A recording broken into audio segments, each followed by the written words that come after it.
of Coach's Corner. Here with me today is our special guest, Nodie Newton of the Kansas City Tar Heels with the AAU. How are you doing today? Absolutely beautiful, yes, sir. I'm doing pretty good. Tell us a little bit about your coaching career. Well, I started coaching in 1999. Started off with a first grade group of guys that just previously graduated. That's a 2011 class. Had 11 D1 kids out of that group of kids, so that's when I started. All right, and what are some of your coaching strategies? What do you stress to your kids that you don't think all the other coaches stress? Education. Education is key. Loyalty is key. Family is key. Knowing that basketball is a team sport is very key, and give it 100% and be as tough as you can at doing everything you do, and understand that basketball is a tough sport. Okay, and besides academics, what personal skills do you have your kids work on when they're not with you? We do everything from basically their positions, making sure that they are being true to their parents, making sure that they do all their chores at home. If you can't get back to the community, do anything you can in the community, and make sure that you're able to, be this honest and truthful with everyone that you deal with. And the biggest thing that we teach more than anything is a strong leadership to be a leader, not a follower, and make sure that you got integrity most of all. Okay, and do you start early on with your kids? Do you start grade school, or do you typically start high school? I try to get all my kids in grade school and build them up and keep them all the way through high school if possible.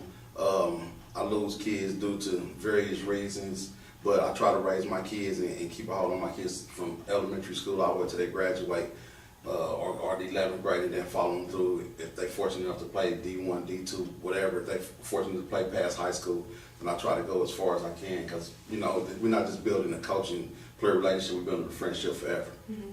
And do you think it's important to start that early when you're trying to teach them leadership skills and things like that? I think it's very important.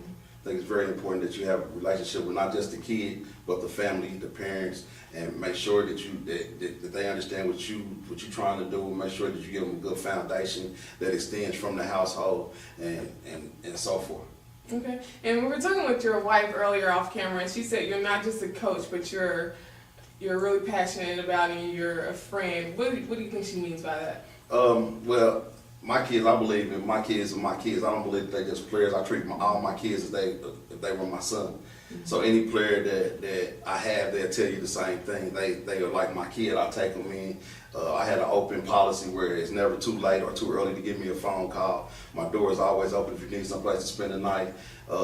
Every kid that know me that I've coached will tell you I probably have the most or the biggest junk cabinet in the house for junk foods. You come over my house and cook. The only rule is you just got to clean up. So it's not nothing that you have to ask for. If you see it and it's there, it's yours. If it's mine, it's yours. Okay. And last season, who were some of your star players? How well did you guys do? Last year we did very well. I had a ton of upcoming freshmen. I had a 1400 group now they're high schoolers. I had Cordier Dean, he goes to Rockhurst High School. I had Spencer Seaboff, he goes to Rockhurst High School. I have, and these are outstanding studs. I had two outstanding studs, Drew Locke that goes to Lee Summit, super kids. I got Tyrone Gibbs that goes to Raytown South. I have a ton of kids that'll be upcoming, and they'll be playing JV or varsity basketball this season. And not only that, I've coached a lot of kids. I've coached D'Angelo Brewster, another super stud that'll be at Raytown South High School.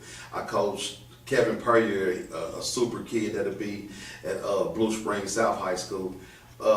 I've coached so many kids and had the opportunity to be around so many great families. And for me, like I tell my kids, when you have them at elementary school and junior high school, what I'm trying to do is get you to the next level of high school to where you'll be prepared the best you can be prepared, because I want to be the one sitting up in the stands buying, the $5 nachos and Coke, and just, not having to coach and be able to enjoy seeing, the fruits of our labor.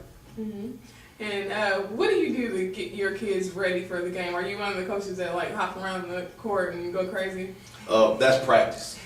The way you do that is you do that in practice. You don't have to do that in the game. I'm if you ever heard or if you talk to any coaches around here that know me, I'm probably the toughest coach on any kid. I build toughness. If you get a kid and the kid comes from my program, he plays in your program, what you're gonna know is you got a tough kid. You got a mentally tough kid. You have a basketball savvy kid. You have a very, very, very fundamentally sound kid. The biggest problem that any coach will have out of my kids is they play too tough. They play hard. They don't want to lose. They do anything not to lose. But they're gentlemen off the court. All right, Coach. You had a successful last season. What happened before that? Do you have any successful players before that? Yeah, I have a ton of successful players. I have. I just recently had a kid that I worked with for 3 years that played under our program for 3 years. Back in 2006, 2007, and 8. Made it to the NBA. Alec Burke, he played for the Utah Jazz. He got drafted number 13 this year. We have Jamal Branch that's going to Texas A&M. Corey Hilliard that's at Nebraska. Javon Lau that's at Northern Iowa. So we have Dominique Newton that's going to CMSU. Marcus Denman that's at MU. Preston Oaks that's at CMSU. So we have a ton of kids. That's Tyler Rambo that's going to Murray State. Adam Hasty that's going to Wichita State. I have a ton of kids that's very successful that came out of this program, and not only that, the biggest inspiration of it all those kids will come back and help. So all those kids look forward to coming back to help, and they all make sure that they call me and still say, "Hey, Coach, I love you, man. I appreciate everything you instilled in me, even the bad days that we had, and the training that I was getting that I didn't think I would need, and when I thought you was being mean, I seen it's just everyday life now." Okay. And as far as coaching goes, what's your opinion on AAU basketball versus high school basketball? Sometimes I feel as an AAU coach, sometimes I feel like we are wrongly justified and wrongly accused of a lot of things, such as like putting bad habits into kids and not having them being fundamentally sound and not making sure that they're fundamentally sound. And I don't speak for everyone, I can just speak for myself. I work hard and diligent to make sure that my kids do things fundamentally sound the correct way. If you're on the left-hand side of the goal, do a left-hand layup. If you're on the right-hand side of the goal, I try to keep my kids off the and one things and all the other stuff that's going to create bad habits. And I try to make sure that we practice good habits, even if it's something that they're doing that's slightly incorrectly. I try to correct it as we go. I do know this. I know that high school coaches have minimum of 15 hours a week to work with a kid.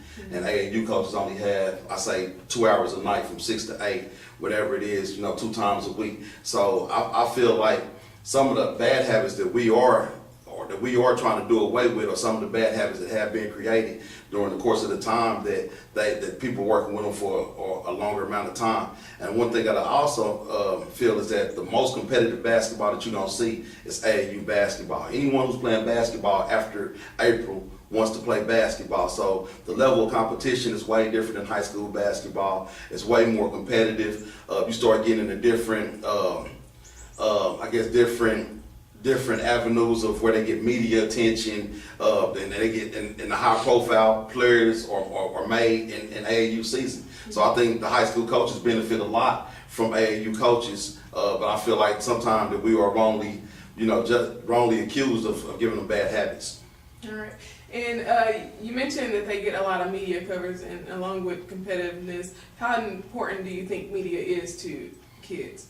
Media is the most important thing to kids right now because I'm not gonna say how old I am, but when I was growing up, media wasn't this big. Now you can click on the kid's name, you can Google a kid. So to have a segment even like this Coach's Corner where I'm invited in to talk about kids and make sure that people are knowing the next upcoming talent that's coming up, and to have the opportunity to have guys that are able to play on ESPN like they are national coverage, and then they're doing covering AAU. You got programs that like different AAU programs around here that make sure they put their kids in front of media to talk to writers and get on blogs, such as this. So I think media is the next wave. I mean, media is just like the computer. So, you got to be able to do that. You got to be able to have it in your program. And if you can get your kids the most media exposure possible, then that's kind of giving them another pedestal to get to college, to play D1, D2, and get their scholarships. All right, and what are your goals for next season? Next season, I plan on having a very, very, very tough 15 and under basketball team, totally sponsored, great kids. I'm trying to have some of the top athletes around Kansas City, Nebraska, Wichita, Kansas, Kansas City, Kansas, from Olathe, Arkansas, just from the region. I'm trying to put a regional basketball team together.